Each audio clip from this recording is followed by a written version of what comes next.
ఓం నమ శివాయ. శ్రీమాత్రే నమః. మీరు కోరుకున్నది మీ కాళ్ళ దగ్గరికి రావాలి అంటే మీలో ఉన్న విశ్వశక్తిని దైవశక్తిని మేల్కొల్పండి. విశ్వశక్తి దైవశక్తి ఎక్కడ ఉన్నాయి అంటే ఈ అనంత బ్రహ్మాండములో అణువణువు కూడా విశ్వశక్తితో దైవశక్తితో మమేకమై ఉన్నది. ఇది ప్రతి ఒక్కరూ కూడా గుర్తించాలి. వాస్తవంగా ఈ అనంత బ్రహ్మాండంలో మనం కూడా ఉన్నాము. అందువల్ల మన శరీరం అంతా కూడా అణువణువు కూడా విశ్వశక్తితో దైవశక్తితో మమేకమై ఉన్నది అనే సత్యాన్ని ప్రతి ఒక్కరూ మర్చిపోతూ ఉన్నారు. మీలో దైవశక్తి విశ్వశక్తి నిగూఢంగా దాగి ఉన్నది.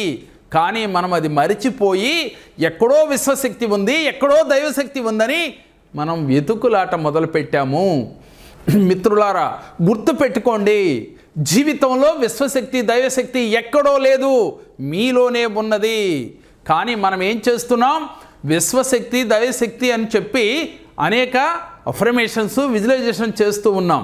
కానీ మిమ్మల్ని మీరు గుర్తించిన నాడే ఇదే విశ్వశక్తి ఇదే దైవశక్తి మీలో ఉన్న దైవశక్తి విశ్వశక్తి మమేకమై మీరు ఏది కోరుకుంటే అది మీ కాళ్ళ దగ్గరికి వచ్చి తీరుతుంది. మనం ఈ అనంత బ్రహ్మాండంలో నెగిటివ్ ఆర్ పాజిటివ్ రెండు ఉన్నాయి. మనం తీసుకునేది ఎంతసేపు కూడా నెగిటివ్ తీసుకుంటూ ఉంటాం. అలాగే కోపాన్ని, ద్వేషాన్ని, ఈర్ష్యని, అసూయని కూడా మనం ఈజీగా ఆకర్షిస్తూ ఉంటాం. దీనితో పాటుగా భయం, అంటే ప్రతి మనిషికి ఉండకూడనిది భయం, అలాగే టెన్షన్, ఇవి ఎక్కువగా మనం ఆకర్షించుకుంటాం. అందువల్ల మనలో నిగూఢంగా దాగి ఉన్న విశ్వశక్తి దైవశక్తి మనకి తెలియదు. ఎప్పుడైతే మనం వీటిని వదిలేసామో, పాజిటివ్గా ఆలోచించడం మొదలుపెట్టామో, అప్పుడు మీలో ఉన్న విశ్వశక్తి దైవశక్తి మీ ముందుకు వస్తాయి.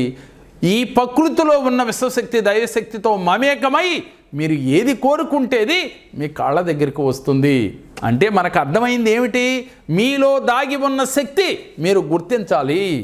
ఉదాహరణకి ఆంజనేయ స్వామి లంకను చేరటానికి ఎలా లంకను చేరాలి అనే ఒక సందేహం వచ్చిందంట ఆయనకి. వాస్తవానికి ఆయన శక్తివంతుడు, ఆయన శక్తి ఆయనకి తెలియలేదు. జాంబవంతుడు సహాయంతో ఆయన మాటలతో నీలో శక్తి దాగి ఉంది అని చెప్పి జాంబవంతుడు చెప్పగా శ్రీరామచంద్రుడిని మనసులో తలుచుకుని లంకకు చేరినట్లుగా మనకి పురాణాలు తెలియచేస్తూ ఉన్నాయి. అంటే ఆయనలో శక్తి ఉన్నది కానీ ఆయనకి తెలియలేదు. ఎవరో చెబితే ఆయనకి ఆ శక్తి నాలో ఎంత ఉంది అని తెలుసుకుని ఈజీగా చేరగలిగాడు. ప్రతి వ్యక్తిలో కూడా ఆంజనేయ స్వామిలాగా శక్తి దాగి ఉంది. విశ్వశక్తి దైవశక్తి తప్పకుండా ప్రతి మనిషిలో ఉంది.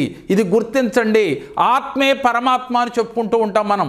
ప్రతి ఒక్కరిలో కూడా భగవంతుడు ఉన్నాడు, ఎక్కడో లేడు. మీరే భగవంతుడు అని గుర్తించండి. గుర్తించి ఈ రోజు నుంచి పాజిటివ్గా ఆలోచించడం మొదలుపెట్టండి. నెగిటివ్ని ఈ క్షణమే వదిలేసేయండి. భయాన్ని, టెన్షన్స్ని పారదోలండి. ప్రతినిత్యం పాజిటివ్గా ఉండండి. కోపం, ద్వేషం, అసూయ, ఈర్ష్యల్ని మీ దరిదాపుల దగ్గర కూడా మీకు రానివ్వకుండా చూడండి. మరి ఇప్పుడు దాకా మేము ఈర్ష్యతో, కోపంతో, అసూయతో రగిలిపోతున్నాం సార్, మాకు ఎప్పుడూ కూడా అనుకున్న పనులు జరగటం లేదు, మేము విశ్వశక్తితో మమేకం అవ్వలేకపోతున్నాం, దీనికి కారణం ఏమిటి అంటే ఈ పాటికి మీకు అర్థమై ఉంటుంది. మరి అప్పుడు ఏం చేయాలి? ఎప్పుడు ఒకే ప్లేస్ కాకుండా కొత్త కొత్త ప్లేస్లోకి వెళుతూ ఉండండి. కొత్త ప్లేస్లు అంటే మనకి అనేక దేవాలయాలు ఉన్నాయి. మీకు నచ్చిన భగవంతుడు యొక్క దేవాలయానికి ఏ రూపంలో అయినా సరే ఆ దేవాలయంకి వెళ్ళి ప్రతిరోజు ఒక్క పావు గంట గడిపిరండి. అక్కడున్న విశ్వశక్తి దైవశక్తి మీలో ఉన్న విశ్వశక్తిని దైవశక్తిని మేల్కొల్పి తీరతాయి. అదేవిధంగా ఎక్కడైతే జలపాతాలు కానీ అలాగే సముద్రపు స్నానాలు చేయటం కానీ నెలకో అలాగే 3 నెలలకో 4 నెలలకో మీకు కుదిరినప్పుడల్లా సముద్రపు స్నానం చేయటం వల్ల కూడా మీలో ఉన్న నెగిటివ్ అంతా కూడా తొలగిపోతుంది. అదేవిధంగా నదీ స్నానాలు చేయటం కానీ అలాగే వాటర్ ఫాల్స్ వస్తూ ఉన్న చోట ఆహ్లాదకరమైన వాతావరణం ప్రకృతి ఉన్న చోట మీరు వెళ్ళి ఆ ప్రకృతితో మమేకం అవ్వటం. ఎంతసేపు నిన్న జరిగిందో రేపు జరిగిందో గుర్తించుకొని బాధపడటం కన్నా మీరు ప్రకృతితో ఎక్కువగా మమేకం అవ్వటం. అంటే పక్షులతో ఆనందకరమైన వాతావరణాలు ఎక్కడైనా ఉన్నప్పుడు, అంటే ఆ ప్రకృతి ఎక్కడైతే మీకు దగ్గరలో ఉందో అక్కడికి వెళ్ళి ఒక పావు గంట గడిపి రావటం, ఆనందంగా మీరు ప్రకృతితో మమేకం అవ్వటం, ఇలా అలవాటు చేసుకు చూడండి. ఈజీగా మీరు విశ్వశక్తిని దైవశక్తిని ఈజీగా ఆకర్షించగలుగుతారు.